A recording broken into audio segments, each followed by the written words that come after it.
Monde numérique. Le débrief transatlantique. Alors voilà, comme d'habitude, on est rendu en France. On va rejoindre Jérôme Colombin, mais je vous préviens, vous allez voir, Jérôme Colombin a décidé de changer sa voix. C'est pas une voix de synthèse, c'est sa voix. Et puis on va lui dire bonjour. Salut Jérôme Colombin. Salut Bruno, mais c'est pas gentil de me dire ça. Non, mais Oh non, mais il n'y a pas pire. Je comprends Oh tout là à fait là. la situation dans laquelle tu es. D'ailleurs, tu es en train de me donner ton extinction de voix. Non mais c'est Il n'y a fini, pas j'ai plus pire de pour voix là. quelqu'un qui J'avais il y a Bon, c'est 10 ça. minutes encore, j'ai cru qu'on pouvait enregistrer. Là, il n'y a plus rien. Je pense que c'est même impoli vis-à-vis des auditeurs, tu vois. Non, ça montre l'affection que tu leur portes et l'importance que tu leur accordes en disant: «Je fais quand même». Tu sais, c'est comme le dans les films où le héros à la fin est ensanglanté, mais va encore se battre. Ouais, C'est là où tu es c'est un rendu. peu ça, ouais. Ouais, Si tu veux, ouais. Puis je veux juste je peux essayer de t'expliquer te non, parler je par sais pas intelligence artificielle, non? Peut-être. non, non. Non? Ça garde ça pour ton Ouais, podcast, OK. tiens. Mais non, c'est ça, mais je veux quand même le dire que, je te remercie d'être tout de même au rendez-vous parce qu'il y a pas pire situation pour un animateur, que ce soit de podcast ou à la radio, de perdre la voix. C'est le seul Ah instrument mais qu'on a. c'est exactement comme, je sais pas quoi, c'est un coureur qui a plus de jambes, c'est, voilà, Un c'est coup ouais, exact des ouais, choses ouais. comme ça. Ou un pilote de F1 qui a plus de F1. Ouais, ouais, ou oui, ou qui a je sais pas quoi, ou qui voit plus, enfin bon, bref. Wow. Ouais. Mais tout ça ne t'empêchera pas de faire une balado, mais on en reparlera un petit peu plus Ouais, tard. j'espère, Heu parce qu'au moment où on se parle, j'ai pas encore enregistré, Monde numérique. Je sais pas du tout ce que ça va donner.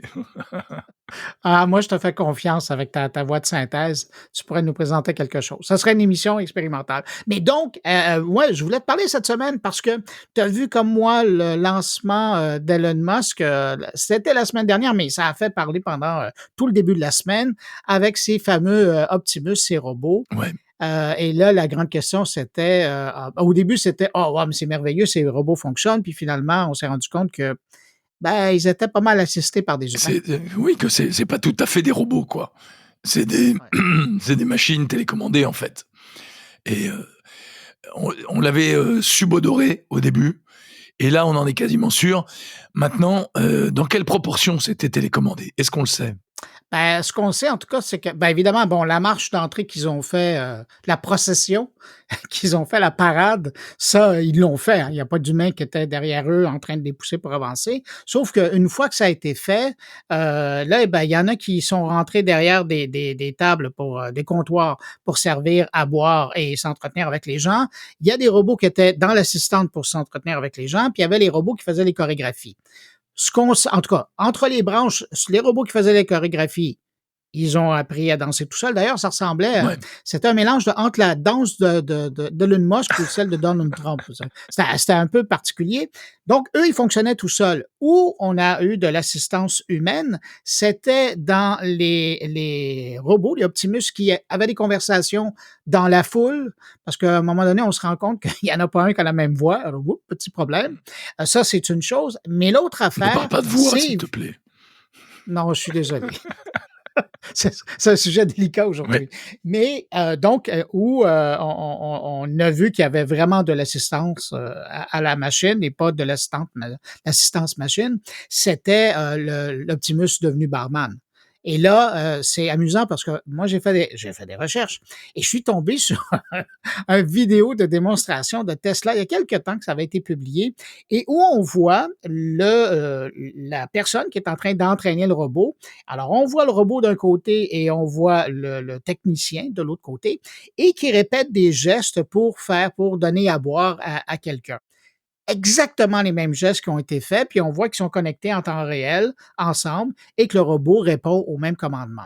Et donc, bon, ben ça, c'était pour l'illustration de ce que c'était. Puis après, il y a eu des discussions qui ont lieu et les robots eux-mêmes ou les assistants des robots, les assistants humains ont confirmé que ce soir-là, les robots étaient assistés par de l'aide, j'allais dire humanoïde, mais de l'aide humaine. Et donc, ça veut dire qu'on vient de se faire encore le coup de, tu sais, en 2021, quand il y avait un gymnaste qui s'était présenté sur une scène habillé comme un Optimus, là, Oui. ben, on n'est pas loin de ça. Au début, on y avait un peu cru, mais pas longtemps. Ouais, Mais exactement. c'est vrai que d'un côté, c'est c'est énervant parce qu'on a l'impression de s'être fait avoir. Et d'un autre côté, bon, ben voilà, la défense de Musk et de Tesla, ça peut être de dire: «Oui, mais c'est notre vision, c'est ce vers quoi on va aller. On triche un petit peu pour la démonstration, mais malgré tout, ça arrivera un jour ou l'autre». Ouais, puis moi, c'est comme ça que je le prends. Puis quand tu écoutes Elon Musk, il parle de 2026. Il parle pas de l'an prochain. Voilà, C'est encore, une année et demie, là. exactement. Mais en même temps, c'est un peu, se moquer du monde. C'est vrai, c'est un peu énervant et en plus, il y a des gens qui tombent dans le panneau. C'est-à-dire que tu vois Oui. sur les réseaux, il y a beaucoup de gens qui pensaient qu'effectivement, ben voilà, il y avait un robot totalement autonome capable de servir des drinks, à moins de 30 000 € et qu'on allait pouvoir acheter, dans quelques années. Bon, ben non, il y a encore quelques barrières à franchir visiblement. Ben, mais il faut faire attention. Si on veut utiliser l'Optimus, parce qu'il existe déjà dans des bars à Tout à travers le fait. monde, des petits robots serveurs. Il y en a à Las Vegas. Mais en général, il y a que le bras. Il y a 2 Oui, bras, exactement. mais Ouais. un humanoïde complet, c'est rare et Ouais, mais c'est ça, c'est intéressant que tu dis ça parce que quand, la semaine dernière, j'étais à Nashville pour la présentation d'Amazon, je parlais avec un ingénieur qui s'occupait des robots et c'était le constat.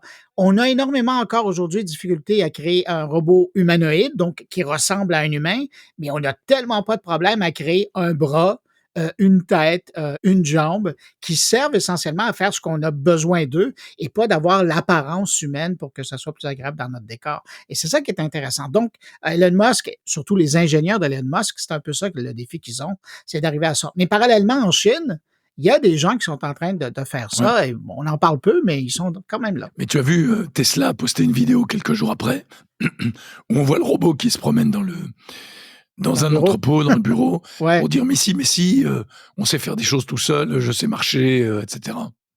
ouais.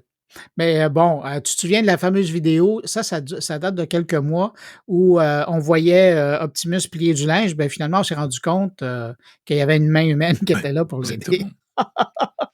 Ah, c'est pour te dire. Bon. Bon, Ben, écoute, Jérôme, Bruno, je veux merci pas te d'avoir retenir parlé. ben, je me suis forcé parce que d'habitude, j'aime t'entendre, mais là, bon, j'ai fait ma part. Jérôme, quand même, cette semaine, il y aura un podcast. De quoi tu vas parler? Alors, en principe, eh bien, cette semaine, je parle d'intelligence artificielle dans les PC. Tu sais que c'est le truc du moment, avec notamment ce qu'on appelle les PCIA. Et j'ai rencontré le directeur, le PDG de HP France, grand constructeur, voilà, qui m'explique un peu toute la stratégie, tout ce que l'IA peut apporter dans les PC. Et puis, est-ce que tu te souviens de Zoom? Oui, qu'on utilise encore. En tout cas, dans mon cas, oui. Eh ben, alors, je pense que l'usage a un peu baissé, dans le Oui, grand public, tu raison. mais ça continue à exister pour les entreprises. Et Zoom présentait récemment ses nouveautés aux États-Unis.